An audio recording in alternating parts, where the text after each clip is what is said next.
I speak to you today with feelings of profound sorrow.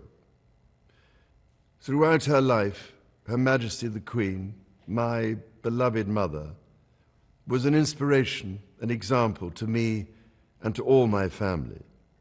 And we owe her the most heartfelt debt any family could owe to their mother, for her love, affection, guidance, understanding, and example. Queen Elizabeth was a life well lived, a promise with destiny kept, and she is mourned most deeply in her passing. That promise of lifelong service I renew to you all today. Alongside the personal grief that all my family are feeling, we also share with so many of you in the United Kingdom, in all the countries where the Queen was head of state, in the Commonwealth and across the world, a deep sense of gratitude for the more than 70 years in which my mother, as Queen, served the people of so many nations. In 1947, on her 21st birthday, she pledged in a broadcast from Cape Town to the Commonwealth to devote her life, whether it be short or long, to the service of her peoples.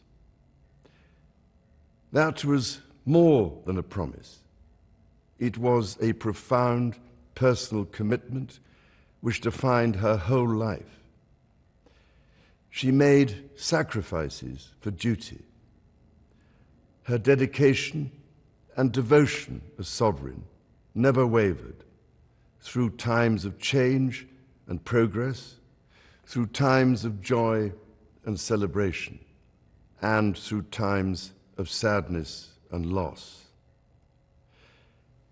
In her life of service, we saw that abiding love of tradition, together with that fearless embrace of progress, which makes us great as nations.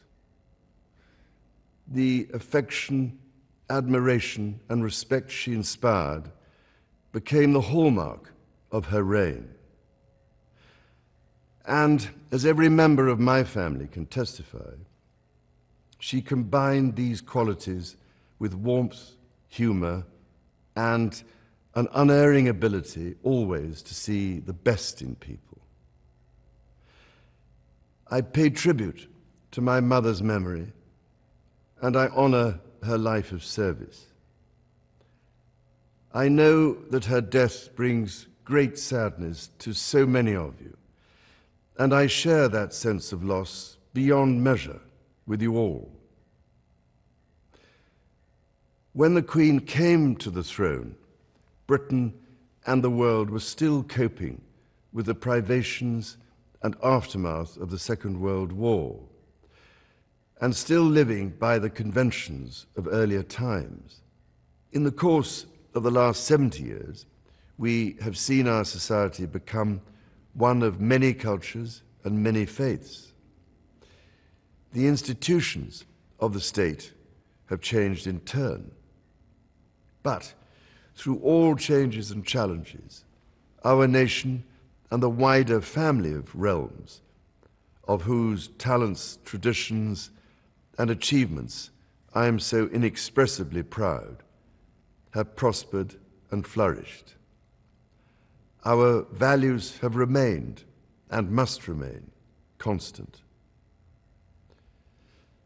The role and the duties of monarchy also remain, as does the sovereign's particular relationship and responsibility towards the Church of England, the church in which my own faith is so deeply rooted.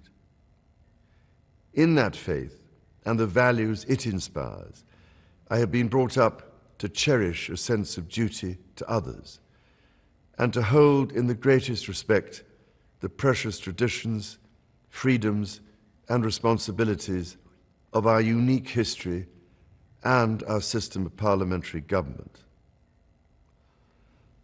As the Queen herself did with such unswerving devotion, I too now solemnly pledge myself throughout the remaining time God grants me, to uphold the constitutional principles at the heart of our nation.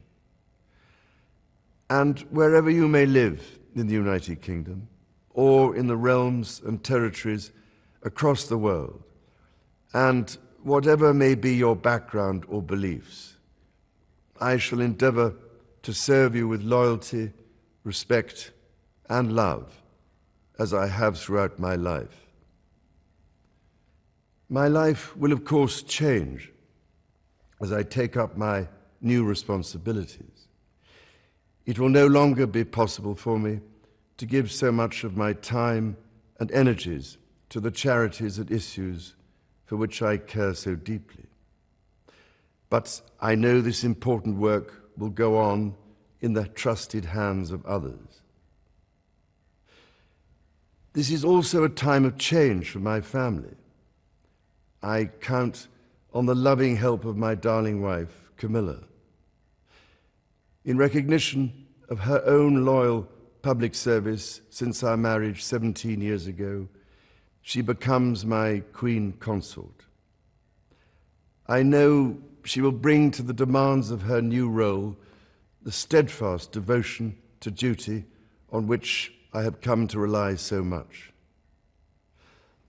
As my heir, William now assumes the Scottish titles which have meant so much to me. He succeeds me as Duke of Cornwall and takes on the responsibilities for the Duchy of Cornwall, which I have undertaken for more than 5 decades. Today, I am proud to create him Prince of Wales, Tywysog Cymru, the country whose title I've been so greatly privileged to bear during so much of my life and duty. With Catherine beside him, our new Prince and Princess of Wales will, I know, continue to inspire and lead our national conversations, helping to bring the marginal to the centre ground, where vital help can be given. I want also to express my love for Harry and Meghan as they continue to build their lives overseas.